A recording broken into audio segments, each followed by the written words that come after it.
গাজায় আগ্রাসন ও গণহত্যার প্রতিবাদে ইসরায়েলি পণ্য বয়কটের আহ্বান জানিয়েছেন জাতীয় ওলামা মাশায়েখ আইম্মা পরিষদ। স্বাধীন প্যালেস্টাইন রাষ্ট্র প্রতিষ্ঠায় মুসলিম বিশ্বকে ইসরায়েলের বিরুদ্ধে ঐক্যবদ্ধ অবস্থান নিতে আহ্বান জানান তারা। বিক্ষোভ মিছিল ও সমাবেশ করেছে বিভিন্ন রাজনৈতিক দল, শিক্ষা প্রতিষ্ঠান ও সামাজিক সংগঠন। বিস্তারিত শহীদুল্লাহ রাজু রিপোর্টে। বান্ডেল থাকলে প্রতি সেনমানিতে টাকা বাঁচবে। বিকাশ সেনমানি বান্ডেল কিনে জিতুন প্রতি লেনদেনে। গাজায় দখলদার ইসরায়েলি বাহিনীর নৃশংস হামলার প্রতিবাদ জানানোর পাশাপাশি ফিলিস্তিনিদের ডাকা বৈশ্বিক ধর্মঘট কর্মসূচির সমর্থনে বিক্ষোভ মিছিল ও সমাবেশ করেছে জাতীয় ওলামা মাশায়েখ আইম্মা পরিষদ, বিভিন্ন রাজনৈতিক দল, শিক্ষা প্রতিষ্ঠান এবং সামাজিক সংগঠন। ওলামা মাশায়েখ আইম্মা পরিষদের ডাকা বিক্ষোভ ও মিছিলে যোগ দেয় হাজারো মানুষ।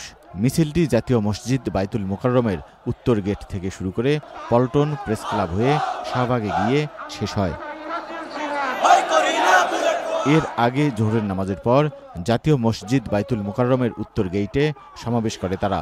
যেই দোকানে ইসরায়েলি পণ্য বিক্রি হয়, যেই দোকানে পেপসি বিক্রি হয়, যেই দোকানে সেভেন আপ বিক্রি হয়, তাদেরকে বুঝাবেন এই পণ্য বিক্রি করবেন না। কত বড় ইসরায়েল অমানবিক, অমানসিক ভাবে পৈশাচিক হামলা তারা করেছে।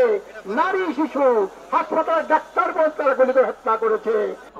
সমাবেশে বক্তারা বলেন, শিশু, নারী ও নিরীহ মানুষের উপর হামলা চালিয়ে বিশ্ব মানবতাকে প্রশ্নের মুখে ফেলেছে ইসরায়েল।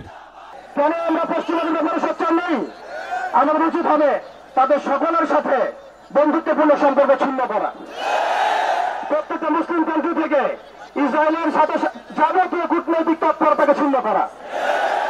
ইসরায়েলকে যারা এস্টাবলিশ করেছেন, জাতিসংঘ তাদেরকে প্রতিষ্ঠা করেছেন, সেখানে ইঙ্গো মার্কিনীরা তাদেরকে এখনো প্রশ্রয় দিচ্ছে।